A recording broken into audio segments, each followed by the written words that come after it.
Assalamualaikum warahmatullahi wabarakatuh. Malam bukan sekadar waktu untuk tidur, karena di balik gelapnya ada kisah yang tak pernah ingin kau dengar.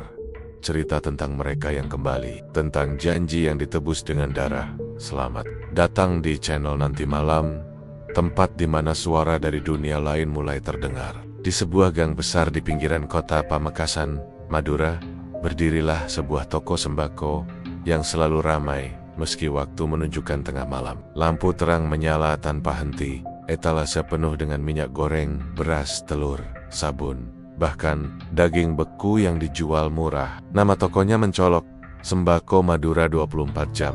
Pak Haji Firman, warga sekitar menjulukinya toko yang tak pernah tidur. Pak Haji Firman, pemilik toko itu, adalah pria berusia 50-an yang selalu mengenakan baju koko putih dan peci hitam. Wajahnya bersih dan murah senyum. Namun, ada sesuatu yang membuat orang enggan berlama-lama berbincang dengannya. Tatapannya kadang kosong, dingin, seperti tidak memiliki nurani. Tapi karena kemurahan harga barang-barangnya, orang-orang tak mempedulikan aura aneh yang menyelimuti tokonya. Lagi pula, sembako murah di tengah harga-harga yang mencekik adalah berkah tak terbantahkan. Awal mula toko itu dibuka adalah 3 tahun lalu, tepat setelah Pak Haji pulang dari ibadah haji. Ia kembali dengan wajah lebih cerah, dan tanpa disangka langsung membangun toko besar di lahan kosong milik desa yang dulu terbengkalai. Modalnya entah dari mana, sebab sebelumnya ia hanya pedagang kecil yang menjual minyak goreng keliling dengan maujud. Tiba-tiba saja, ia jadi kaya dan bisa membeli kulkas pendingin, rak besi, repi. Bahkan menyewa 5 karyawan tetap yang bekerja bergiliran tanpa henti. Semua orang mengira itu berkah dari tanah suci. Bahkan banyak warga yang menyebut sebagai haji sukses dan mulai sering menitip doa dan uang sedekah padanya. Namun, tidak semua orang senang, terutama para pemilik warung kelontong di sekitar. Mereka mengeluh karena barang dagangan mereka tak laku. Harga sembako di toko Haji Firman terlalu murah, tak masuk akal. Bahkan lebih murah dari harga distributor. Salah satu yang paling merugi adalah Pak Warto, pemilik warung kelontong yang sudah 20 tahun buka di depan masjid. Dulu sehari bisa untung 200.000. Sekarang, 1 butir telur saja susah laku. Gerutunya pada istrinya. Bu Sri, Pak Warto sempat mencoba bertanya baik-baik ke Pak Haji Firman tentang rahasia tokonya bisa menjual murah. Tapi jawabannya hanya senyuman lebar dan petui petua yang klise. Rezeki itu soal keyakinan. Pak Warto, kalau kita yakin, langit akan memberi, katanya. Namun malam harinya, ayam-ayam milik Pak Warto ditemukan mati dengan leher terputus. Anehnya, tidak ada bekas darah, dan tubuh ayam itu kaku seperti baru dibekukan. Sejak saat itu, Pak Warto dan beberapa pedagang lainnya mulai enggan bersuara. Mereka percaya ada sesuatu yang tak wajar terjadi. Di sisi lain, para karyawan yang bekerja di toko sembako 24 jam itu pun merasa ada hal aneh yang tak bisa dijelaskan. Salah satu dari mereka adalah Dani, pemuda asal Sampang yang baru bekerja 3 minggu. Ia dipindahkan ke shift malam, menggantikan pegawai sebelumnya, Ujang, yang mendadak hilang dan tak pernah kembali. Malam-malam pertama terasa biasa saja. Danny hanya duduk di kasir sambil sesekali melayani pembeli yang datang naik motor atau jalan kaki. Tapi semakin larut, Danny merasa toko itu seperti berubah. Udara menjadi lebih dingin, meski AC dimatikan. Kadang-kadang, ia mendengar suara langkah kaki dari gudang, padahal tak ada siapa-siapa. Pernah suatu malam, jam 3 dini hari, seorang pembeli datang memakai sarung dan baju putih lusuh. Wajahnya tak terlihat jelas karena tertutup bayangan lampu. Ia hanya menunjuk ke arah rak beras dan bicara dengan suara serak, 1 karung. Yang di pojok, yang warnanya paling tua, Dani menurut saja. Tapi saat ia menoleh ke arah kasir untuk kembali, pembeli itu sudah tidak ada. Kerang barrel yang dipegang Dani terasa dingin dan basah. Saat diperiksa, ada bercak merah seperti darah di bagian bawahnya. Ia menelan ludah, tak berani berkata apa-apa. Tapi keesokan paginya, karung itu sudah hilang dari tempatnya, dan tak seorang pun dari shift pagi melihatnya. Rasa takut mulai menyelinap dalam hati Dani. Ia mulai mencatat kejadian-kejadian aneh itu dalam buku catatan kecil. Namun tiap kali hendak mengundurkan diri, ia teringat betapa besar gaji yang dijanjikan, 4 juta sebulan, dengan bonus makanan dan tempat tinggal di mes belakang toko. Suatu malam, Dani memberanikan diri bertanya pada Rojak, karyawan paling lama yang sudah 2 tahun bekerja di situ. Wajah Rojak suram, matanya terlihat lelah meski tubuhnya sehat. "Kamu juga dengar langkah kaki di gudang?" tanya Dani pelan. Rojak hanya diam sebentar, lalu menyalakan rokoknya dalam-dalam. "Dulu saya juga nanya begitu," katanya. Suaranya berat. "Tapi karyawan yang dulu banyak yang hilang setelah kepo." "Hilang gimana? Kayak Ujang, kayak Randi, kayak Mira. Mereka semua kerja shift malam. Mereka semua nanya yang aneh-aneh. Sekarang nggak tahu kemana. Haji bilang mereka pindah kerja tapi nggak ada kabarnya. Bahkan keluarganya juga nggak bisa hubungi." Doni merinding. Pikirannya mulai kalut. Ia merasa seperti masuk ke dalam lubang hitam yang tak bisa ia keluar sendiri. Tapi ia belum punya cukup uang untuk pulang kampung. Ia harus bertahan, setidaknya 1 bulan lagi. Malam berikutnya, Dani menerima perintah baru dari Pak Haji langsung. Ia diminta menjaga toko sendirian sampai pagi, karena karyawan lain izin sakit. Pak Haji menatapnya tajam, lalu berkata, "Kalau nanti jam 3:15 ada pembeli yang datang, biarkan saja dia ambil sendiri. Jangan ditanya, jangan diganggu, jangan dilihat matanya." "Paham," Dani bingung. "Kalau dia nyolong gimana, Haji?" Pak Haji hanya tersenyum kecil, lalu menepuk pundaknya. "Kalau kamu taat, rezekimu bakal lancar, Dani. Tapi kalau kamu melanggar, nyawamu bisa jadi rezeki orang lain." Dani terdiam. Ucapannya terasa seperti ancaman. Dan malam itu, ketika jam menunjukkan jam 3:15 tepat, pintu toko terbuka sendiri. Angin dingin masuk menyapu seluruh ruang. Di luar, tak ada suara motor, tak ada jejak langkah. Tapi Doni tahu, seseorang atau sesuatu telah masuk. Ia duduk kaku di balik kasir, menggenggam tasbih kecil di saku jaketnya, dan menahan napas dalam gelap dari balik rak beras. Terdengar suara plastik digeser karang dijerit, dan suara desisan aneh seperti makhluk kelaparan. Dani menutup mata, rat-rat, mengabaikan rasa penasaran yang membakar. Saat azan subuh terdengar dari kejauhan, suara itu hilang. Dani menatap ke arah rak dan mendapati 1 karung beras besar raib dari tempatnya. Di lantai hanya ada tetesan merah dan bekas seretan yang berujung pada pintu belakang toko. Dan sejak malam itu, Dani sadar bahwa tempatnya bekerja bukan toko biasa. Ada sesuatu yang lebih besar, lebih kelam, yang bersembunyi di balik murahnya sembako yang dijual Pak Haji Firman. Dan ia belum tahu bahwa dirinya bisa jadi tumbal berikutnya. Hari-hari berlalu dengan suasana yang makin tidak masuk akal bagi Dani. Ia mulai terbiasa tidur dalam keadaan takut, bangun dengan keringat dingin, dan berjaga malam sendirian dalam toko yang seolah menyimpan rahasia neraka di balik pintu gudangnya. Setiap pagi setelah shift malam berakhir, Dani merasa tubuhnya seperti habis dicuci dengan es, pucat, gemetar, dan penuh bisikan halus yang seakan masih menempel di telinganya. Namun ia tak punya pilihan. Uangnya belum cukup untuk pulang, dan tidak ada pekerjaan lain yang bisa memberinya upah sebesar itu dengan cepat. Dani hanya berharap, jika bisa bertahan 1 bulan saja, ia akan kabur tanpa menoleh lagi. Tapi harapan itu perlahan goyah ketika ia mulai mengalami gangguan aneh tidak hanya di toko, tapi juga di mes tempat ia tidur.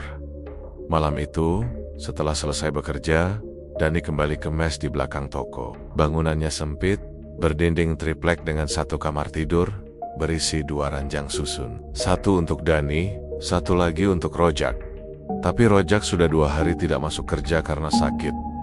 Dan Dani mendapati dirinya sendirian. Ia rebahan di ranjang bawah sambil memainkan ponsel, mencoba melupakan kejadian jam 3:15 yang makin sering terjadi. Tapi malam itu, ia tak bisa tidur. Ada suara seperti karung yang diseret pelen-pelen di lantai mes. Dani duduk, jantungnya berdebar. Dia mengendap pelan menuju pintu. Tidak ada siapa-siapa, tapi bau amis mulai tercium. Ia menyalakan lampu, lalu menatap lantai kayu yang basah oleh cairan merah pekat yang mengalir dari bawah ranjang atas tempat Rojak biasa tidur. Dani mengangkat selimut di atasnya dan menjerit tertahan. Di sana tergolek 1 karung beras berlabel premium 50 kg.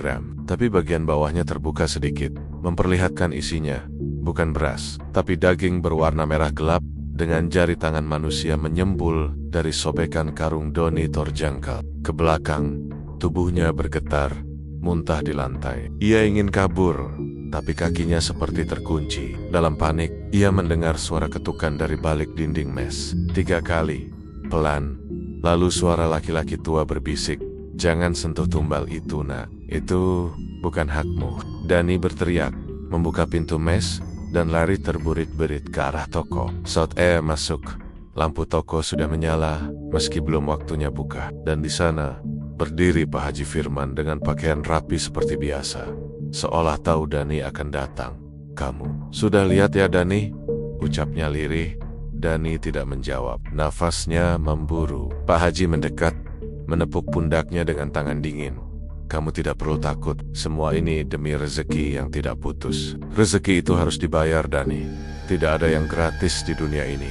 Dani menatap wajahnya. Untuk pertama kalinya, ia melihat sorot mata Pak Haji Firman seperti tak punya jiwa. Kosong, hitam, dalam, di bawah sinar lampu toko. Bayangannya sendiri seperti menghilang dari lantai. Pak Haji kemudian berjalan menuju gudang belakang toko. Dani, meski ketakutan, mengikuti dengan gemetar. Di dalam gudang, bau busuk menyengat, bercampur aroma kemenyan dan amis darah. Di sudut ruangan, ada 3 karung lagi yang disusun rapi, diikat tali rafia merah. Di atasnya, terdapat sesajen berupa kepala kambing hitam, bunga 7 rupa, dan 1 kendi kecil berisi cairan hitam yang mendidih perlahan. "Kamu tahu kenapa toko ini bisa buka 24 jam tanpa pernah rugi?" tanya Pak Haji sambil menoleh. Dani menggeleng, karena setiap karung ini adalah doa dan pengorbanan. Mereka yang masuk ke dalam karung-karung ini telah memberikan keberuntungan. Tidak semua orang sanggup, tapi kamu sudah kuat. Kamu sudah lihat. Itu berarti kamu siap jadi bagian dari keluarga Doni Menandok. Ia tidak tahu harus menjawab apa. Kepalanya pusing. Bau darah itu seperti menempel di kulitnya. Ia ingin lari, tapi tidak bisa. Suaranya tercekat. Pak Haji mendekatkan wajahnya, berbisik di telinga Dani dengan nada seperti mantra. "Ada 2 pilihan. Dani jadi bagian dari toko ini, atau kamu masuk ke dalam karung berikutnya." Dani menelan ludah. Ia ingin menolak, tapi sesuatu dalam hatinya mengatakan bahwa ia tidak bisa sembarangan menolak tawaran itu. Ada kekuatan yang lebih besar dari logika manusia bekerja di sini. Sejak malam itu, Dani tetap bekerja. Ayat cedak pilihan. Tapi sekarang, ia bekerja dengan tubuh seperti boneka. Pikirannya kosong. Setiap malam jam 3:15, ia tak lagi merasa takut. Ia tahu makhluk itu akan datang. Ia tahu karung itu akan berkurang 1. Ia tahu darah akan mengalir di lantai. Tapi yang paling menyeramkan adalah, ia mulai merasa terbiasa. Sampai suatu hari, datanglah seorang pembeli bernama Diah, mahasiswa semester akhir, yang baru pindah kos di sekitar toko. Ia datang membeli minyak goreng dan beras. Orangnya ramah, cerewet, dan tak segan mengajak ngobrol. Dani yang sudah lama kehilangan rasa kemanusiaannya, mendadak merasa hidup lagi saat berbicara dengannya. Dia bertanya, kenapa Dani tampak pucat dan lelah. Dani hanya tersenyum tipis. Tapi sejak itu, dia sering datang. Kadang membawakan makanan, kadang sekadar menyapa saat lewat. Dani mulai merasa ada yang perlu ia lindungi. Dan rasa takutnya kembali muncul. Sebab dalam daftar tumbal yang ditempel di balik pintu gudang terselis nama-nama yang akan menjadi bagian dari ritual persembahan berikutnya. Dani melihat daftar itu tanpa sengaja. Tulisannya ditulis dengan darah, dan setiap nama yang tertulis sebelumnya telah hilang dari dunia ini. Dan di paling bawah daftar itu tertulis, Diah Lestari, Jumat Wage, jam 3:15. Dani membeku, tubuhnya seperti dihantam petir. Ia menatap nama itu lama, sebelum akhirnya sadar bahwa dirinya tidak bisa diam lagi. Karena jika ia tak berbuat sesuatu, maka gadis yang membuatnya merasa menjadi manusia lagi akan segera menjadi isi karung berdarah. Hari-hari Dani berubah menjadi pergolakan batin yang tak kunjung reda. Setelah mengetahui nama dia tertera dalam daftar tumbal, pikirannya penuh oleh satu hal. Bagaimana caranya menyelamatkan gadis itu dari nasib mengerikan yang menanti? Sejak membaca daftar itu, Dani tidak bisa tidur. Bahkan saat malam datang dan ia berjaga di toko, tubuhnya seperti tak berjiwa. Setiap bunyi pintu terbuka, Setiap langkah kaki dan setiap bayangan di ujung rak membuatnya panik. Ia tak bisa berhenti membayangkan dia dimasukkan ke dalam karung berdarah, diseret oleh makhluk tak kasat mata, lalu lenyap menjadi bagian dari pesugihan yang selama ini menghidupi toko sembako 24 jam itu. Tapi melawan Pak Haji Firman bukan perkara mudah. Sosok itu tak hanya ditakuti, tapi seolah disegani oleh kekuatan yang tak bisa dijelaskan. Dani pernah menyaksikan sendiri seorang pemuda kampung bernama Arul yang mencoba mengungkap rahasia toko itu ke warga desa mengalami kematian misterius. Tubuh Arul ditemukan di sawah dengan wajah membiru, mulut menganga, dan kedua matanya hilang. Tidak ada bekas luka, tidak ada darah. Polisi menganggapnya mati karena keracunan. Namun Dani tahu lebih dari itu. Arul pernah menginap semalam di mes dan melihat apa yang tak seharusnya ia lihat. Kini, Dani terjebak antara diam dan bertindak. Ia tahu waktu tidak berpihak padanya. Hari Jumat WG hanya tinggal 2 malam lagi. Ia tak punya rencana. Tak tahu harus meminta bantuan siapa. Satu-satunya harapan, ia harus bicara langsung pada dia dan memperingatkannya. Tapi bagaimana caranya menjelaskan bahwa ada dukun pesugihan yang hendak menjadikannya tumbal? Siapa yang akan percaya? Malam itu, setelah toko sepi dan jam menunjukkan pukul 1 dini hari, Dani menyelinap keluar menuju rumah kos dia. Ia sudah hafal tempatnya, sebuah bangunan kecil di belakang lapangan voli. Lampu di salah satu kamar lantai 2 masih menyala. Dani melempar kerikil ke jendela pelan-pelan. Setelah 2 kali lemparan, wajah dia muncul dari balik tirai. Kaget namun tersenyum saat melihat Dani di bawah. "Ngapain kamu jam segini?" tanya dia pelan sambil membuka jendela. Aku perlu ngomong. "Penting," bisik Dani. "Tolong turun sebentar." Tak lama kemudian, dia keluar mengenakan jaket tipis, berjalan menghampiri Dani yang berdiri gelisah di bawah pohon mangga depan pagar kos. "Kamu kenapa? Mukamu pucat banget," tanya dia. Khawatir, Dani menarik napas panjang, lalu mengucapkan semuanya tentang suara di toko, karung berdarah, karyawan-karyawan yang menghilang, makhluk yang datang jam 3:15, dan terakhir tentang daftar tumbal yang ditulis dengan darah, dengan nama dia berada di paling bawah. Dia diam, mulutnya setengah terbuka, matanya mulai berkaca-kaca. Aku nggak ngerti, Dani. Kamu serius?" bisiknya. "Aku nggak gila dia. Aku lihat sendiri. Aku udah kerja di sana lebih dari sebulan. Banyak hal aneh yang udah aku lewatin.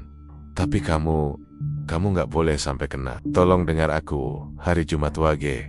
Jangan keluar rumah. Apapun yang terjadi, jangan ke toko. Jangan lewat depan toko. Jangan biarkan siapapun datang menjemput kamu malam itu." Dia terdiam lama, kemudian mengangguk pelan. Namun, wajahnya masih penuh keraguan. Ia bukan gadis penakut, tapi apa yang Dani katakan lebih terdengar seperti cerita mistis dari sinetron horor. Namun cara Dani bicara gemetar, tulus, dan penuh ketakutan membuatnya sulit untuk mengabaikan begitu saja.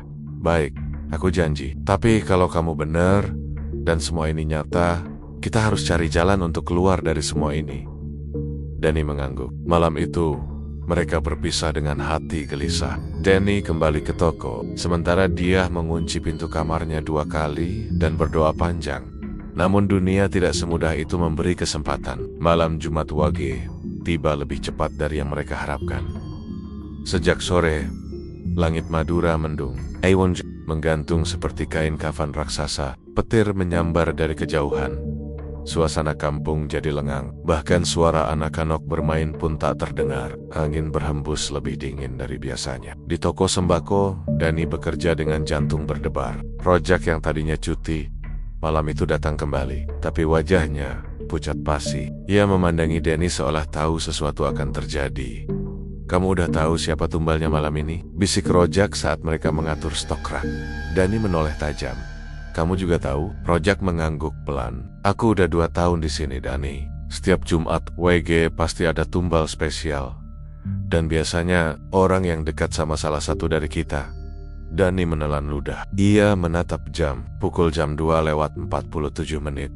Detik demi detik menuju jam 3:15, membuat tengkuknya dingin. Ia berjalan ke kasir, lalu menatap pintu masuk toko. Di luar, Angin bertiup kencang, pepohonan meliuk, spanduk toko berkibar liar, lampu neon toko sempat redup. Dani menggenggam pisau pemotong kardus yang ia sembunyikan di laci. Meski ia tahu, senjata biasa tak akan banyak berguna melawan makhluk dari dunia lain.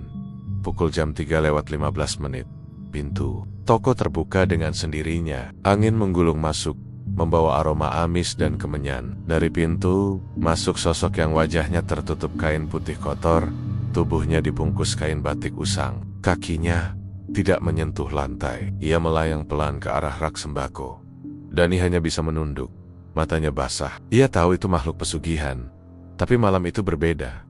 Makhluk itu tidak langsung ke rak beras. Ia berhenti di tengah toko, lalu menoleh ke arah Dani.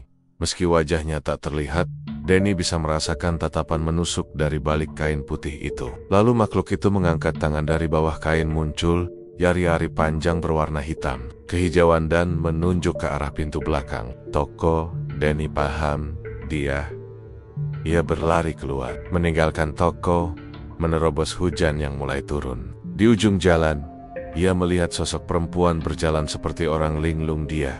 Ia memakai daster, rambutnya basah oleh air hujan, matanya kosong seperti sedang tidur berjalan. Dani berteriak, "Dia! Jangan kesini, dia! Bangun!" Namun, dia tak menggubris. Tubuhnya terus melangkah menuju toko, seperti ada kekuatan tak terlihat yang menariknya. Doni menyusul, memeluk tubuh dia erat dan menjatuhkan diri ke tanah.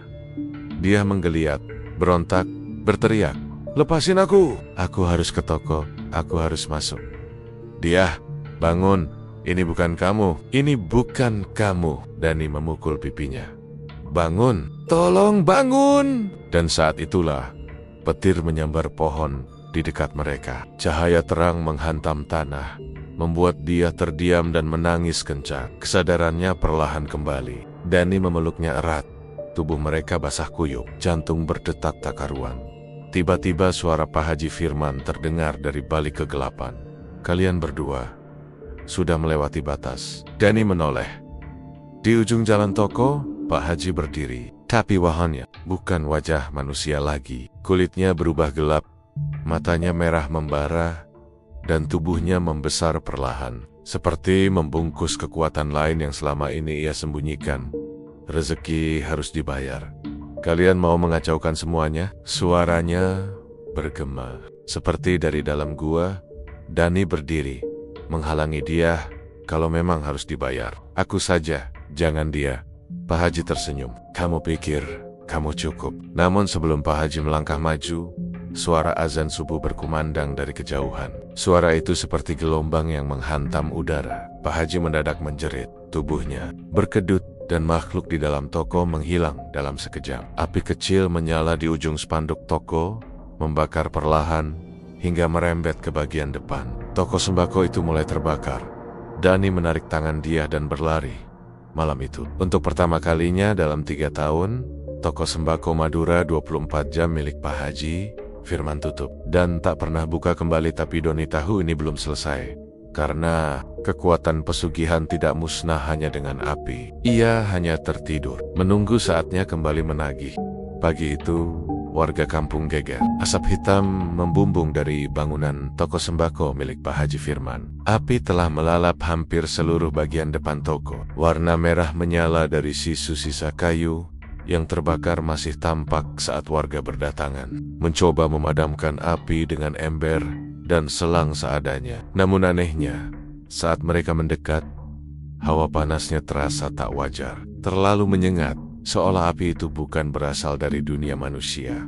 Petugas pemadam kebakaran datang telat. Saat mereka tiba, sebagian besar bangunan toko telah menjadi abu. Gudang belakang hangus, rak-rak sembako meleleh seperti plastik. Tapi yang paling aneh adalah fakta bahwa tidak ada mayat ditemukan. Tidak juga Pak Haji Firman. Padahal, semalam, beberapa warga sempat melihat sosoknya berdiri di depan toko. Tubuhnya membara, namun tak hancur, seolah ia bukan manusia. Di tengah kerumunan, Dani berdiri diam. Pakaian yang dikenakannya masih basah oleh hujan semalam.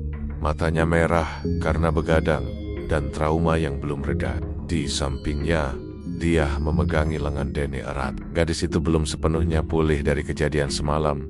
tapi ia sudah cukup sadar bahwa hidupnya diselamatkan. Meski begitu, bayangan dirinya berjalan sendiri ke toko dengan pikiran kosong masih membuatnya ngeri. Petugas kepolisian mulai menginterogasi warga, mencari penyebab kebakaran, tapi Donnie tahu tak ada gunanya menjelaskan bahwa api itu muncul dari kehendak makhluk gaib. Mereka hanya akan menganggapnya gila. Jadi ia memilih diam, menunduk dan menguatkan diri untuk apapun yang akan terjadi selanjutnya. Danny dan dia kembali ke mes. Tempat itu juga rusak parah. Atapnya runtuh, kasur mereka hangus sebagian. Namun yang membuat Danny tercekat adalah kenyataan bahwa kamar Roja kosong. Tidak ada mayat, tidak ada barang, bahkan ranjangnya seolah tak pernah dipakai. Siala Roja tak pernah ada, hanya tersisa selembar kertas lusuh di bawah ranjang Danny. Tertulis dengan tinta merah, toko boleh habis, tapi perjanjian tetap hidup. Tumbal belum lunas. Danny memegangi kertas itu. Dadanya sesak. Ia tahu bahwa api semalam hanyalah permulaan. Pesugihan yang menghidupi toko Pak Haji Firman bukan sembarangan. Ia terikat oleh janji, darah, dan kematian. Dan jika benar tumbal belum lunas, maka siapapun yang tersisa dalam lingkaran pesugihan itu akan tetap diburu. Beberapa hari kemudian, suasana kampung mulai tenang. Puing-puing toko diratakan. Warga mulai kembali ke aktivitas biasa, meski tak sedikit yang memilih menjauh dari lokasi bekas toko. Mereka bilang tempat itu sekarang angker. Setiap malam Jumat, ada suara tangisan dari bawah tanah dan aroma darah yang tercium di udara. Bahkan para anjing liar menolak melintasi depan bekas toko. Mereka menggonggong ke arah yang sama tiap malam, seolah melihat sesuatu yang tak kasat mata. Danny mencoba melanjutkan hidup. Ia pindah ke rumah kontrakan kecil bersama dia. Gadis itu memilih tinggal sementara dengannya, karena kosnya juga mulai sering diganggu lampu, sering padam sendiri. Kaca jendela retak, dan suara bisikan malam hari yang menyebut namanya. Mereka hidup dengan ketakutan, tapi lebih baik menghadapi rasa takut bersama, daripada masing-masing dihantui dalam kesendirian. Danny mulai berusaha mencari informasi soal pesugihan Madura. Ia menemui beberapa kiai dan paranormal di Pamekasan, berharap ada jawaban atau jalan. Namun kebanyakan dari mereka hanya memberi satu nasihat. Jangan pernah melanggar perjanjian pesugihan, atau kau akan jadi bagian dari arwah yang tertinggal.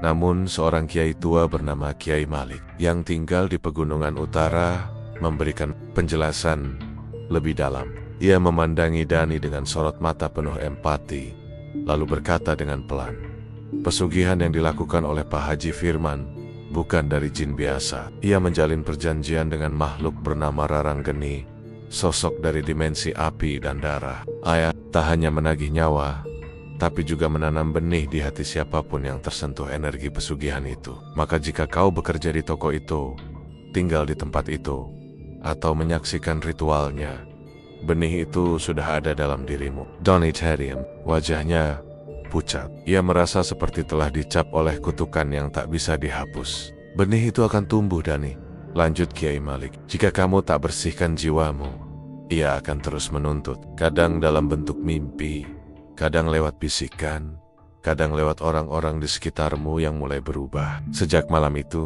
Danny mulai mengalami mimpi. Dalam mimpinya, ia selalu berada di dalam toko sembako yang gelap dan basah oleh darah. Karung-karung berdiri sendiri, bergoyang seolah isinya masih hidup, dan suara Pak Haji Firman selalu terdengar berulang. Kamu sudah jadi bagian, Danny. Toko mungkin habis, tapi kamu adalah toko itu.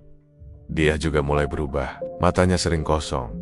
Ia melamun di tengah aktivitas. Suaranya makin jarang keluar. Danny mulai curiga. Apakah benih pesugihan itu juga telah tumbuh dalam tubuh dia? Apakah trauma mereka menjadi pintu masuk makhluk itu ke dalam jiwa gadis itu? Suatu malam, Danny terbangun mendengar suara dari dapur. Saat ia mengintip, dia sedang berdiri membelakangi kompor. Ia menyalakan api, lalu menumpahkan segenggam beras ke dalam panci kosong. Tapi yang aneh, ia melafalkan kalimat dalam bahasa Madura yang terdengar seperti mantra. Danny mendekat perlahan. Dia, kamu ngapain? Dia tak menjawab. Saat Danny menyentuh pundaknya, gadis itu menoleh dengan mata merah. Tatapannya kosong. Mulutnya bergerak, tapi suara yang keluar bukan miliknya. Satu karung belum lunas. Kamu janji, Danny. Kau janji jadi bagian.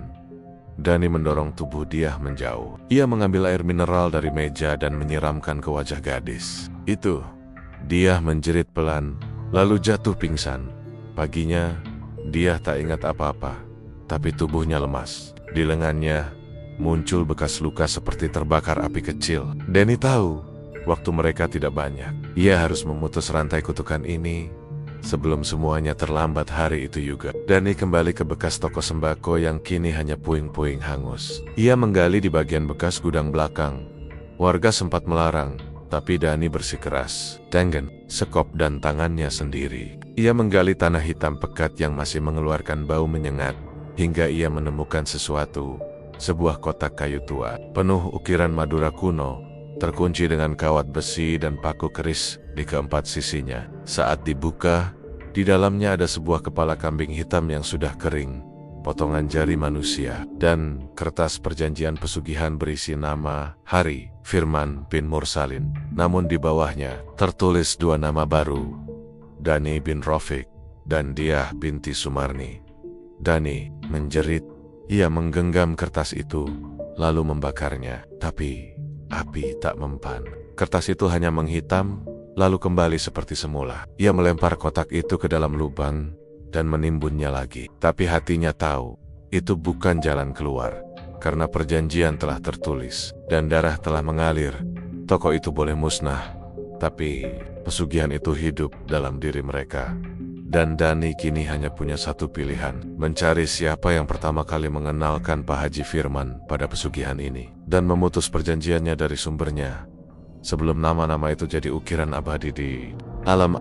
Malam itu angin berhembus kencang dari arah laut. Langit Madura mendung, seolah menyimpan amarah yang belum sempat dilepaskan. Di luar toko sembako Pak Haji Firman, yang buka 24 jam. Lampu jalan berkelap-kelip seperti nyala lilin yang hendak padam. Jam menunjukkan pukul 2 dini hari, saat sebagian besar warga sudah terlelap. Namun toko sembako itu masih menyala terang seperti siang. Pak Haji Firman duduk di kursi rotan dekat meja kasir, membaca tahlil pelan. Di hadapannya, teh manis hangat, mengepul, tapi tak disentuh. Matanya tak fokus pada kitab kecil di tangannya, melainkan melirik ke arah pintu gudang di belakang. Pintu itu seminggu terakhir selalu menimbulkan kegelisahan. Setiap tengah malam, ada suara dari dalam. Bukan suara barang jatuh atau tikus berlarian, tapi bisikan. Kadang terdengar seperti suara anak kecil menangis, kadang seperti suara perempuan memanggil namanya.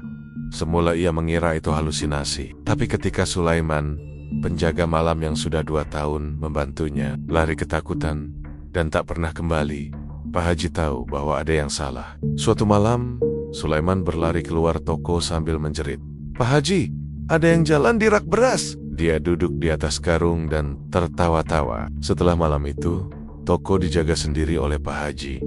Ia tak lagi mempercayakan keamanan tokonya kepada siapapun. Pak Haji Firman mulai berzikir lebih keras, tapi suara dari gudang semakin jelas. "Fir, Maan." Bisikan itu terdengar seperti dibisikkan di telinganya langsung, membuat bulu kuduknya berdiri. Ia menoleh, tapi tak ada siapapun. Gudang itu tetap tertutup rapat. Ia berdiri pelan, mengambil senter dan kunci gudang. Dengan langkah berat dan napas tercekat, ia membuka pintu yang mengarah ke belakang toko. Gudang itu gelap, hanya diterangi lampu redup di atas rak minyak goreng. Lantai keramik tampak basah, padahal tidak hujan. Pak Haji mengarahkan senter ke arah tumpukan karung beras. Tidak ada siapa-siapa. Tapi tiba-tiba lampu di atas kepala berkedip dan suara mak KKK menyerupai suara orang tersedak memenuhi ruangan. Ia menoleh ke kanan. Dari balik rak mie instan, muncul sosok perempuan berambut panjang, mengenakan mukena yang basah, menatapnya dengan mata kosong penuh luka. Tubuhnya menggigil seperti baru keluar dari sumur. "Firman," suaranya terdengar berat, seolah berasal dari tenggorokan yang penuh air. "Janjimu belum kau lunasi. Satu lagi, satu nyawa lagi." Pak Haji jatuh terduduk, mukanya pucat.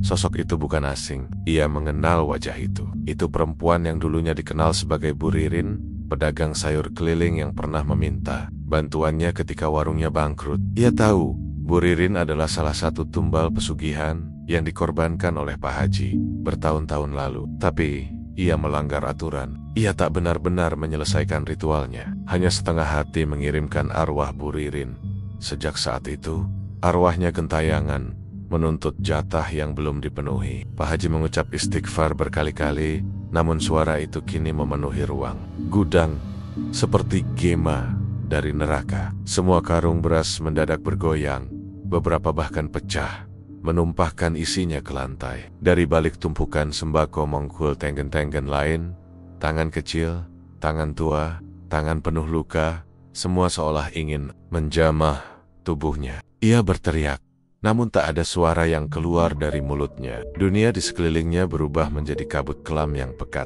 Ia merasa dadanya sesak, seolah tenggelam dalam kekosongan. Tiba-tiba, semuanya berhenti. Lampu kembali menyala normal. Tak ada apa-apa di gudang itu. Semua kembali seperti biasa, tapi keringat membasahi tubuh Pak Haji. Nafasnya tersengal. Ia merasakan seolah tubuhnya kehilangan sebagian dari jiwanya. Sosok itu tidak hilang, hanya menunggu. Sejak malam itu, suara-suara dari gudang semakin menjadi-jadi. Para pembeli yang masuk pada malam hari pun mulai mengeluh. Mereka merasa dilirik seseorang saat mengambil minyak goreng atau saat mengantri di kasir. Seorang ibu muda bahkan pingsan setelah mendengar suara perempuan berbisik di rak susu bayi. Tak tahan dengan semua itu, Pak Haji memanggil seorang dukun tua dari Sumeneb bernama Mbah Suto. Lelaki tua itu datang dengan membawa kendi, dupa, dan seekor ayam hitam. Ia mengelilingi gudang sambil melantunkan mantra yang tak dipahami oleh siapapun. Tiba-tiba, Mbah Suto terdiam di depan pintu masuk. "Haji," katanya lirih, "kau telah membuka gerbang yang seharusnya tidak dibuka. Kau tidak menepati perjanjian. Mereka datang bukan hanya untuk menagih, tapi untuk menyeretmu masuk." Pak Haji gemetar. "Apa yang harus saya lakukan, Mbah?" tanyanya panik. "Harus ada tumbal baru. Satu yang lebih kuat dari yang sebelumnya. Darahnya harus murni, tak terikat dosa. Jika tidak, kau akan jadi bagian dari mereka." Pak Haji menunduk. Dalam pikirannya hanya ada satu nama, cucunya, Nadira, anak dari anak perempuannya yang baru berusia 7 tahun. Ia anak manis, polos, dan tak tahu apa-apa soal pesugihan. "Tidak," gumam Pak Haji, menolak dalam hati, tapi bisikan dari balik gudang terus menyusup ke telinganya. "Malam ke-40 akan tiba. Darah itu harus mengalir, atau kau yang akan kami jemput." Dan malam ke-40 tinggal 4 hari lagi. Sementara di rumahnya, Nadira mulai mengeluh mimpi buruk. Ia berkata sering didatangi perempuan bermukena putih basah yang menangis sambil menunjuk ke arah toko sembako Pak Haji Firman. Malam di Madura semakin mencekam. Toko sembako Pak Haji Firman tetap buka 24 jam. Tapi tak semua yang keluar dari toko itu benar-benar manusia.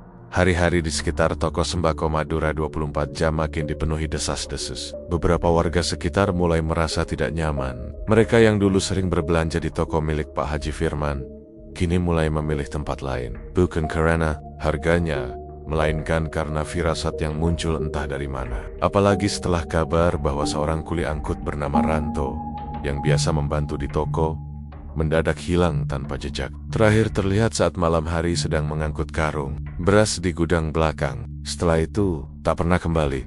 Burini, ibu rumah tangga yang tinggal tak jauh dari toko, mengaku mendengar suara tangisan lirih dari arah gudang belakang. Saat lewat sepulang dari pengajian malam, suara itu terdengar seperti anak kecil. Namun, berubah menjadi raungan dalam waktu singkat, seperti suara binatang yang terluka. Warga yang penasaran sempat mendekat. Namun pagar toko terkunci rapat dan semua lampu sudah mati. Padahal papan nama toko masih menyala terang bertuliskan, buka 24 jam. Di sisi lain, Nurul, anak perempuan Pak Haji Firman yang selama ini jarang bicara, mulai menunjukkan perubahan yang ganjil. Ia sering termenung di beranda lantai 2 rumah toko mereka. Matanya kosong, seakan menatap sesuatu yang tak bisa dilihat orang lain. Kadang ia bicara sendiri, dengan suara lirih, seolah sedang berdialog dengan seseorang yang tak kasat mata. Bu Haji Sumarni, istri Pak Haji Firman, sempat mencoba membujuk Nurul untuk diajak ke pesantren agar bisa diruqyah oleh Ustadz. Tapi usulan itu malah membuat Pak Haji marah besar. "Kau pikir anak kita kesurupan? Tidak usah ikut campur," bentaknya saat itu. Bu Haji hanya bisa terdiam, meski hatinya mulai penuh tanda tanya. Beberapa warga yang nekat menyelidiki, termasuk Pak Sofyan, ketua RT, sempat menyelinap ke belakang toko Denny Hari, namun ia mengaku seperti disesatkan. Menurut pengakuannya, saat mencoba masuk ke area belakang toko, ia merasa berputar-putar di tempat yang sama, padahal hanya berjalan lurus sejauh beberapa meter. Ia bahkan merasa dihampiri oleh sesosok bayangan hitam besar dengan mata merah menyala. Tak butuh waktu lama, Pak Sofyan jatuh pingsan dan ditemukan warga keesokan paginya di depan pintu musala, dalam keadaan tubuh dingin dan mulut komat-kamit. Sejak itu, Pak Haji Firman makin tertutup. Ia memasang pagar besi tinggi di belakang toko dan memasang kamera pengawas yang diarahkan ke jalan. Tidak ada yang boleh masuk ke gudang kecuali dia dan 2 orang pegawai barunya yang misterius. Tidak pernah bersosialisasi dan selalu datang malam. Mereka berkulit pucat, berbadan kurus, dan matanya tampak cekung seperti orang yang tidak tidur selama berhari-hari. Banyak yang menduga mereka bukan manusia biasa. Sementara itu, para pelanggan tetap warung sembako itu mulai mengalami mimpi buruk. Seorang sopir angkot bernama Pak Jali bermimpi sedang menyeret karung besar berisi darah dari toko Pak Haji, dan setiap malam mimpi itu berulang. Seorang ibu muda, Lina, mendadak sakit keras dan mulutnya komat-kamit menyebut nama Pak Haji Firman berulang kali, seperti kerasukan. Bahkan ada yang mengaku melihat sosok Ranto, si kuli angkut yang hilang, berjalan tengah malam dengan kepala tertunduk dan mata kosong melewati jalan kecil di samping toko. Tapi saat didekati, sosok itu lenyap ditelan kegelapan yang paling mencengangkan. Terjadi saat malam Jumat Kliwon. Petir menyambar berkali-kali di atas toko sembako Madura 24 jam. Hujan deras mengguyur kota itu. Namun, toko tetap menyala terang. Suara azan berkumandang dari masjid, tapi bersamaan dengan itu terdengar pula suara gamelan pelan dari arah toko, membuat bulu kuduk berdiri bagi siapapun yang mendengarnya. Seorang pemuda yang merekam kejadian itu diunggah ke media sosial, dan videonya viral, tapi akun pemuda itu tiba-tiba hilang, dan semua videonya terhapus. Tak ada yang bisa menghubunginya hingga kini. Bu Haji Sumarni tak tahan lagi. Ia mulai berani menanyakan langsung pada suaminya, "Apa yang sebenarnya kau lakukan, Haji? Mengapa semua ini terjadi?" Pak Haji hanya menatapnya lama lalu menjawab dengan suara datar, "Kau tidak akan kuat menerima jawabannya." Namun malam itu, Bu Haji menyelinap dan membuka laci kamar kerja suaminya. Di sana ia menemukan buku lusuh berwarna hitam dengan sampul kulit yang keras. Di halaman-halaman buku itu, terdapat tulisan Arab gundul, simbol-simbol aneh, dan gambar molik-molik hitam bersayap dengan tanduk. Di salah satu halaman, tertulis dengan jelas, "Untuk kekayaan tanpa batas, beri tumbal nyawa dalam kelipatan. Genap setiap purnama kedua." Bu Haji langsung menutup buku itu dengan gemetar. Ia mundur perlahan, keringat dingin mengalir di pelipisnya.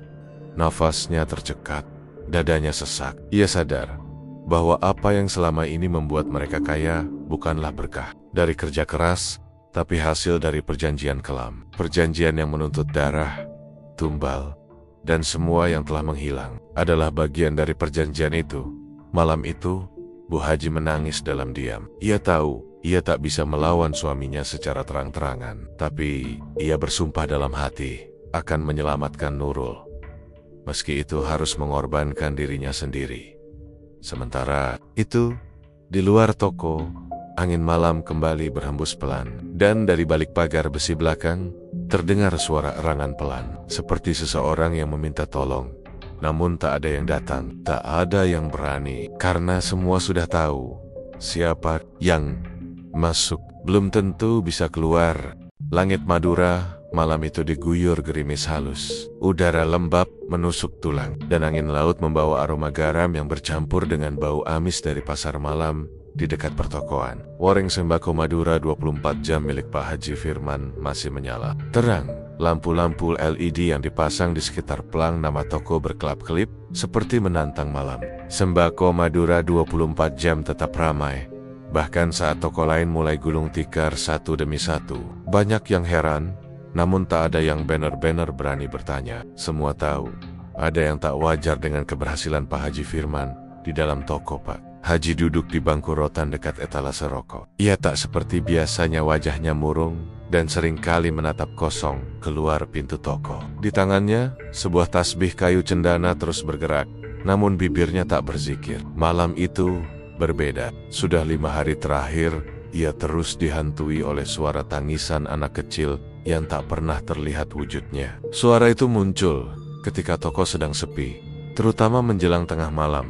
Siti, istri Pak Haji, mulai merasa terganggu. Ia sempat memergoki suaminya berbicara sendiri di dapur sambil menyiram lantai dengan air kembang 7 rupa.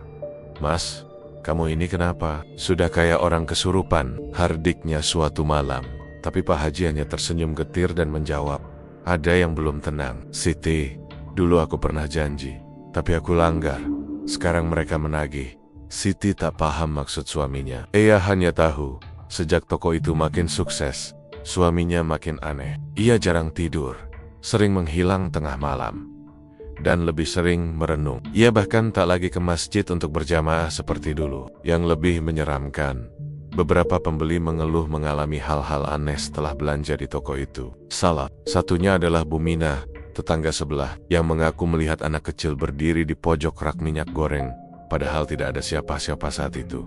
Suatu malam, tepat pukul 2 dini hari, Pak Haji dikejutkan oleh suara tangisan yang sangat dekat. Kali ini berasal dari gudang belakang. Ia berjalan perlahan, membuka pintu gudang dengan hati-hati. Di dalam, cahaya temaram lampu neon berkedip-kedip, dan di pojok ruangan itu berdiri sosok anak kecil. Tubuhnya telanjang, kulitnya penuh luka, dan matanya kosong menatap Pak Haji. "Aku dingin, Pak. Aku lapar." Suara itu lirih, seperti datang dari dasar sumur. Pak Haji terpaku. Air matanya menetes. Ia tahu siapa anak itu. Bukan anak sungguhan, tapi entitas dari masa lalu tumbal yang ia janjikan kepada makhluk pesugihan. Saat pertama kali membuka toko, dulu, ketika warungnya masih kecil dan sepi, ia didatangi seseorang misterius bernama Mbah Rengga, seorang dukun pesugihan dari Pulau Raas. Mbah Rengga memberinya syarat.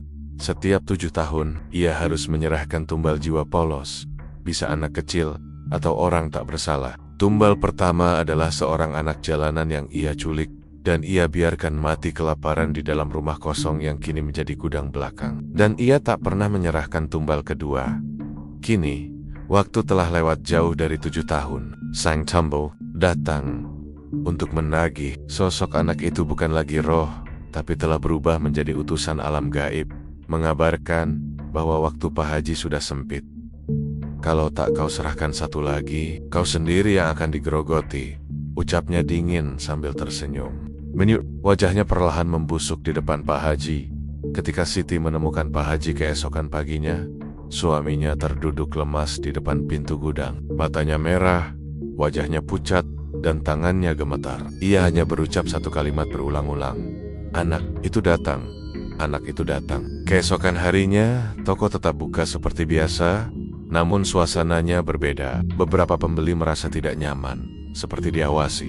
Ada pula yang mengaku melihat bayangan kecil berlari di antara rak beras dan mie instan. Salah satu pembeli, seorang pemuda bernama Tony, bahkan jatuh pingsan setelah melihat tangan anak kecil keluar dari celah kulkas minuman. Sementara itu, Pak Haji mulai berubah. Ia tak lagi menyapa ramah pelanggan, wajahnya makin kurus, dan setiap malam ia berkutat di dalam gudang, membakar dupa dan membaca mantra-mantra dalam bahasa Madura kuno. Ia sedang berusaha mencari cara agar bisa memperpanjang kontrak pesugihannya tanpa harus menyerahkan tumbal baru. Tapi itu mustahil. Dunia gaib tak mengenal negosiasi. Malam keempat setelah peringatan dari sang tumbal, Pak Haji mendapat kunjungan dari Mbah Rengga. Pria tua renta itu muncul di belakang toko, mengenakan jubah hitam dan membawa tongkat dari tulang. "Aku sudah peringatkan dulu, kalau kau tidak penuhi, kau sendiri yang akan dimakan," ucapnya tajam. Tapi Mbah Rengga memberikan satu opsi. Jika Pak Haji menyerahkan tumbal yang lebih bernilai, seperti darah keturunan sendiri, maka perjanjian bisa diperpanjang 2 kali lipat lamanya. Pak Haji terdiam. Dalam benaknya hanya ada satu nama putri semata wayangnya, Nur Aini, yang kini sedang menempuh kuliah di Surabaya. Ia adalah gadis polos, berbakti, dan sangat menyayangi ayahnya. Tapi dalam dunia pesugihan, justru itulah yang membuatnya bernilai tinggi. Malam itu, Pak Haji duduk sendirian di dalam musala kecil di toko. Matanya memerah, tasbihnya terjatuh tanpa ia sadari. Ia dihadapkan pada dilema paling keji. memilih kekayaan dan mempertahankan hidupnya, atau kehilangan semua tapi menyelamatkan darah dagingnya. Sementara itu, di luar toko, gerimis mulai reda, tapi bau anyir darah mulai tercium samar-samar di udara. Seperti tanda bahwa malam-malam ke depan tak akan pernah sama lagi. Nur Aini sendiri jauh di Surabaya. Tiba-tiba bermimpi buruk ia melihat dirinya dikurung dalam gudang sembako. Dikelilingi tumpukan beras, dan dari balik tumpukan itu muncul suara anak kecil yang memanggil namanya dengan suara ayahnya sendiri. Langit Madura malam itu diguyur gerimis halus. Udara lembab menusuk tulang, dan angin laut membawa aroma garam yang bercampur dengan bau amis dari pasar malam di dekat pertokoan. Warung Sembako Madura 24 jam milik Pak Haji Firman masih menyala. Terang, lampu-lampu LED yang dipasang di sekitar pelang nama toko berkelap-kelip seperti menantang malam. Sembako Madura 24 jam tetap ramai. Bahkan saat toko lain mulai gulung tikar satu demi satu. Banyak yang heran, namun tak ada yang benar-benar berani bertanya. Semua tahu, ada yang tak wajar dengan keberhasilan Pak Haji Firman di dalam toko, Pak. Haji duduk di bangku rotan dekat etalase rokok. Ia tak seperti biasanya, wajahnya murung dan seringkali menatap kosong keluar pintu toko. Di tangannya, sebuah tasbih kayu cendana terus bergerak, namun bibirnya tak berzikir. Malam itu berbeda. Sudah 5 hari terakhir, ia terus dihantui oleh suara tangisan anak kecil yang tak pernah terlihat wujudnya. Suara itu muncul ketika toko sedang sepi, terutama menjelang tengah malam. Siti, istri Pak Haji, mulai merasa terganggu. Ia sempat memergoki suaminya berbicara sendiri di dapur sambil menyiram lantai dengan air kembang 7 rupa. "Mas, kamu ini kenapa? Sudah kayak orang kesurupan," hardiknya suatu malam. Tapi Pak Haji hanya tersenyum getir dan menjawab, "Ada yang belum tenang. Siti, dulu aku pernah janji, tapi aku langgar. Sekarang mereka menagih." Siti tak paham maksud suaminya. Ia hanya tahu, sejak toko itu makin sukses, suaminya makin aneh. Ia jarang tidur, sering menghilang tengah malam, dan lebih sering merenung. Ia bahkan tak lagi ke masjid untuk berjamaah seperti dulu. Yang lebih menyeramkan, beberapa pembeli mengeluh mengalami hal-hal aneh setelah belanja di toko itu. Salah satunya adalah Bumina, tetangga sebelah, yang mengaku melihat anak kecil berdiri di pojok rak minyak goreng, padahal tidak ada siapa-siapa saat itu. Suatu malam, tepat pukul 2 dini hari, Pak Haji dikejutkan oleh suara tangisan yang sangat dekat. Kali ini berasal dari gudang belakang. Ia berjalan perlahan, membuka pintu gudang dengan hati-hati. Di dalam, cahaya temaram lampu neon berkedip-kedip, dan di pojok ruangan itu berdiri sosok anak kecil. Tubuhnya telanjang, kulitnya penuh luka, dan matanya kosong menatap Pak Haji. "Aku dingin, Pak. Aku lapar." Suara itu lirih, seperti datang dari dasar sumur. Pak Haji terpaku. Air matanya menetes. Ia tahu siapa anak itu. Bukan anak sungguhan, tapi entitas dari masa lalu tumbal yang ia janjikan kepada makhluk pesugihan. Saat pertama kali membuka toko, dulu ketika warungnya masih kecil dan sepi, ia didatangi seseorang misterius bernama Mbah Rengga, seorang dukun pesugihan dari Pulau Raas. Mbah Rengga memberinya syarat. Setiap 7 tahun, ia harus menyerahkan tumbal jiwa polos, bisa anak kecil atau orang tak bersalah. Tumbal pertama adalah seorang anak jalanan yang ia culik, dan ia biarkan mati kelaparan di dalam rumah kosong yang kini menjadi gudang belakang. Dan ia tak pernah menyerahkan tumbal kedua.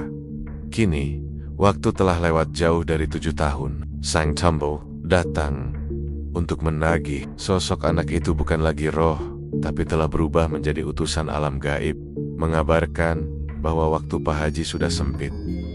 "Kalau tak kau serahkan satu lagi, kau sendiri yang akan digerogoti," ucapnya dingin sambil tersenyum. Wajahnya perlahan membusuk di depan Pak Haji.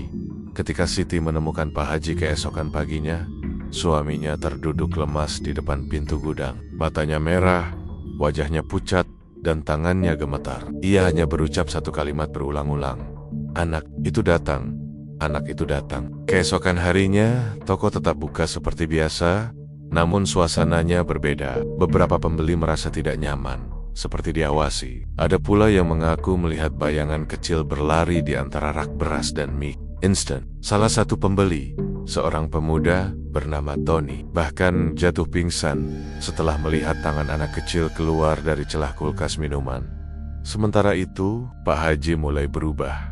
Ia tak lagi menyapa ramah pelanggan, wajahnya makin kurus, dan setiap malam ia berkutat di dalam gudang, membakar dupa dan membaca mantra-mantra dalam bahasa Madura kuno. Ia sedang berusaha mencari cara agar bisa memperpanjang kontrak pesugihannya tanpa harus menyerahkan tumbal baru. Tapi itu mustahil. Dunia gaib tak mengenal negosiasi. Malam keempat setelah peringatan dari sang tumbal, Pak Haji mendapat kunjungan dari Mbah Rengga. Pria tua renta itu muncul di belakang toko, mengenakan jubah hitam dan membawa tongkat dari tulang. "Aku sudah peringatkan dulu, kalau kau tidak penuhi, kau sendiri yang akan dimakan," ucapnya tajam. Tapi Mbah Rengga memberikan satu opsi. Jika Pak Haji menyerahkan tumbal yang lebih bernilai, seperti darah keturunan sendiri, maka perjanjian bisa diperpanjang 2 kali lipat lamanya. Pak Haji terdiam. Dalam benaknya hanya ada satu nama putri semata wayangnya, Nur Aini, yang kini sedang menempuh kuliah di Surabaya. Ia adalah gadis polos, berbakti, dan sangat menyayangi ayahnya. Tapi dalam dunia pesugihan, justru itulah yang membuatnya bernilai tinggi.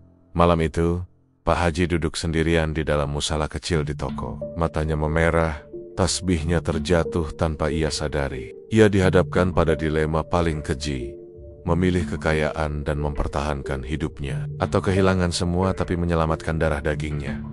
Sementara itu, di luar toko, gerimis mulai reda, tapi bau anyir darah mulai tercium samar-samar di udara. Seperti tanda bahwa melam-melam ke depan tak akan pernah sama lagi. Nur Aini sendiri jauh di Surabaya. Tiba-tiba bermimpi buruk ia melihat dirinya dikurung dalam gudang sembako. Dikelilingi tumpukan beras, dan dari balik tumpukan itu muncul suara anak kecil yang memanggil namanya dengan suara ayahnya sendiri.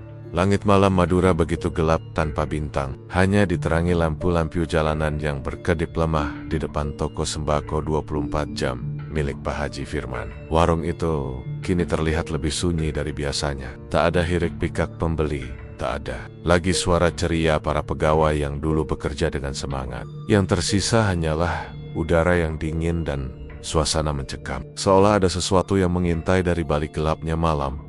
Pak Haji Firman duduk sendirian di balik etalase kaca. Matanya kosong memandang deretan rak sembako yang kini tak seramai dulu. Dagangannya memang masih banyak, bahkan lebih lengkap dari toko-toko besar. Namun pembelinya nyaris tak ada. Sejak beberapa minggu terakhir, satu persatu pelanggan mulai menjauh. Pegawai kabur tanpa alasan jelas.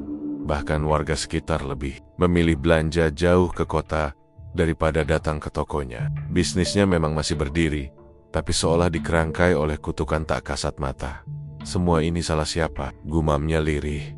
Tangannya mengepal, menggenggam tasbih yang tak pernah lepas dari jemarinya sejak belakangan. Tapi bukan dizikir yang keluar dari mulutnya, melainkan ratapan batin yang semakin hari semakin bergema di belakang toko. Ruang penyimpanan yang dulunya hanya berisi karung-karung beras dan kardus mie instan, kini menjadi tempat sunyi yang menyimpan misteri paling kelam. Di dalam ruangan itu, terdapat sebuah pintu besi kecil yang baru beberapa bulan lalu dipasang. Di balik pintu itulah, makhluk pesugihan yang selama ini membantunya hidup dalam limpahan rezeki bersemayam.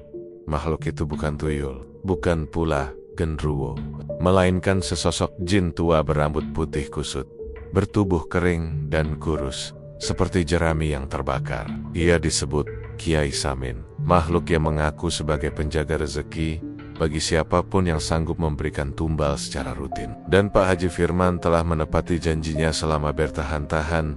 Ia memberikan tumbal yang tersembunyi dalam kematian. Aneh, para pesaingnya, bahkan mantan istrinya sendiri, yang dikabarkan meninggal karena serangan jantung mendadak. Namun malam itu, Kiai Samin menampakkan diri dalam wujud nyata. Ia tidak lagi berbicara melalui bisikan atau mimpi seperti biasanya. Sosoknya menjelma di ruang belakang dengan sorot mata merah menyala, menyeringai menampakkan deretan gigi hitam penuh nanah. "Firman," suaranya parau seperti kayu tua digesek. "Paku, waktumu sudah dekat." Pak Haji yang awalnya berdiri terpaku kini lututnya goyah. Ia jatuh berlutut di lantai toko. Matanya memicing menatap sosok itu dari sela pintu kaca ruang belakang. Belum waktunya. Aku masih sanggup memberi tumbal. Ambil siapa saja, asal bukan aku. Perjanjian kita sudah selesai. Kau telah melewati batas. Darah yang kau sediakan kini tak cukup untuk membayar hutangmu sendiri, ujar Kiai Samin sambil mendekat, membuat udara ruangan berubah dingin menggigit. Tiba-tiba saja lampu toko berkedip dan padam. Rak-rak sembako berjatuhan, kaca pecah, dan suara-suara erangan seperti tanggisan anak-anak kecil menggema dari segala arah. Pak Haji menjerit, memegangi kepalanya. Namun suara itu terus masuk ke dalam telinganya, mengguncang pikirannya. Ia mencoba lari keluar toko, namun pintu terkunci. Dari balik kaca, terlihat warga yang lewat tidak melihat kegaduhan itu. Dunia di dalam toko seperti terisolasi dari kenyataan, seolah hanya Pak Haji dan makhluk-makhluk dari dunia lain yang ada di dalam sana. Dari balik rak mie instan, muncul sosok perempuan berpakaian putih. Wajahnya rusak terbakar. Itu wajah Bu Rini, mantan istri Pak Haji yang selama ini diyakini meninggal alami. Dia berjalan perlahan menurut koki, menatap Pak Haji dengan tatapan penuh dendam. Di belakangnya, muncul sosok pemuda dengan kepala terbalik salah satu pesaing toko sembako yang menghilang secara misterius tahun lalu. Mereka datang satu persatu, korban-korban pesugihan yang dulu diserahkan Firman pada Kiai Samin. Aku ingin kembali. Aku ingin hidup, tapi kau yang mengambil nyawaku, ucap sosok Bu Rini dengan suara berat. Mereka mendekat, memegang tangan, dan kaki Pak Haji yang kini menggeliat seperti cacing di lantai. Dalam kepanikan, Pak Haji merangkak, mencoba membaca ayat suci yang entah mengapa tak kunjung selesai diucapkan. Malut nia kelu. Suaranya tercekat, seolah ada tangan tak kasat mata yang mencekik tenggorokannya. Ia meronta, memukul-mukul lantai, namun sia-sia. Lalu, sosok Kiai Samin datang dengan tawa panjang yang menggelegar. Hari ini, aku tidak mengambil tumbal, tapi aku mengambil pemiliknya. Tubuh Pak Haji terangkat perlahan dari lantai, matanya membelalak, darah keluar dari telinga dan hidungnya. Ceritanya menggema sampai ke langit-langit toko. Lalu, blar, suara keras seperti petir menghantam bumi, disertai padamnya seluruh listrik di sekitar toko. Esok paginya, warga Madura dikejutkan oleh pemandangan aneh di toko sembako 24 jam itu. Seluruh isi toko berantakan, rak-rak hancur, dan Pak Haji Firman ditemukan tergeletak tak bernyawa dengan mata melotot, lidah terjulur, dan tubuh kaku seperti membatu. Tidak ada luka luar, tapi aroma busuk menyengat memenuhi ruangan. Seperti bau daging yang dipanggang di neraka. Polisi yang datang hanya bisa menggeleng. Mereka tak menemukan jejak pembobolan atau perampokan. Semua CCTV mati total. Yang mereka tahu, bisnis sembako yang dulu ramai itu kini tinggal sejarah. Dan nama Pak Haji Firman dikenang bukan sebagai pedagang sukses, melainkan sebagai lelaki yang berani bermain dengan iblis. Dan akhirnya menjadi tumbal dari perjanjian yang ia buat sendiri. Malam itu, hujan turun deras, membasahi jalanan Madura yang lengang. Di sudut pasar yang sepi, kios sembako yang dahulu bernama Sembako Madura 24 jam. Pak Haji Firman kini hanya tinggal puing-puing terbakar. Api yang membakar kios itu seminggu lalu belum juga berhasil dijelaskan asal-muasalnya. Wogesek percaya itu adalah penutupan dari sesuatu yang jauh lebih kelam daripada kebakaran biasa.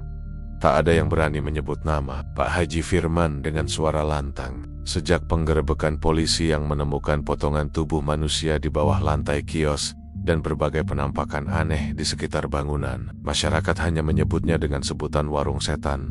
Pak Haji Firman dan keluarganya lenyap begitu saja. Tak ada yang tahu kemana mereka pergi. Namun bisik-bisik tetangga mengatakan mereka tak benar-benar pergi. Mayat-mayat tanpa identitas yang ditemukan di ladang belakang rumahnya menjadi bukti bahwa keluarga itu mungkin telah menjadi tumbal pesugihan yang mereka perjanjikan sendiri. Ada yang bersaksi bahwa mereka melihat bayangan lelaki berjubah hitam berdiri di dalam kios terbakar itu, tertawa kecil sambil memegang kepala kambing yang meneteskan darah hitam.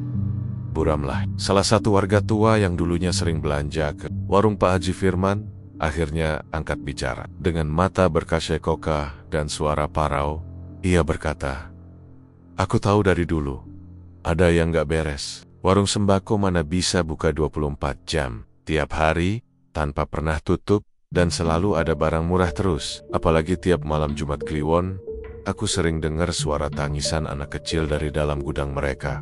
Tapi siapa yang berani ngomong? Haji, firman itu disegani, dihormati, takut disumpahi. Setelah kebakaran itu, banyak warga yang mengaku bermimpi buruk. Dalam mimpi mereka, sosok Pak Haji Firman berdiri di depan rumah dengan wajah hangus terbakar, menawarkan beras minyak goreng dan mie instan sambil berkata, "Ini bukan untuk dimakan, ini untuk tumbalmu." Pasar itu pun perlahan sepi. Tak ada lagi pedagang yang berani membuka lapak di dekat bekas warung sembako tersebut. Bahkan pemerintah desa telah menyegel dan memasang papan larangan mendekat. Tapi anehnya, setiap malam dari kejauhan terlihat lampu neon berkedip dari reruntuhan kios. Dan samar-samar terdengar suara mesin kasir menyala tahan-tahan berlalu. Cerita tentang Pak Haji Firman dan pesugihan sembakonya jadi legenda kelam yang diceritakan dari generasi ke generasi. Ia menjadi pelajaran bahwa kekayaan yang diperoleh dengan cara haram, apalagi dengan darah manusia, tidak akan pernah abadi. Akan selalu ada harga yang harus dibayar. Dan terkadang, harganya adalah jiwa seluruh keluarga. Seseorang pernah menuliskan kalimat dengan kapur putih di tembok kios yang hangus itu. "Jika kau mendengar tawaran sembako murah saat tengah malam, jangan dekati. Bisa jadi itu bukan untukmu, tapi untuk menggantikan yang telah hilang." Dan sampai hari ini, belum ada yang berani menghapus tulisan itu.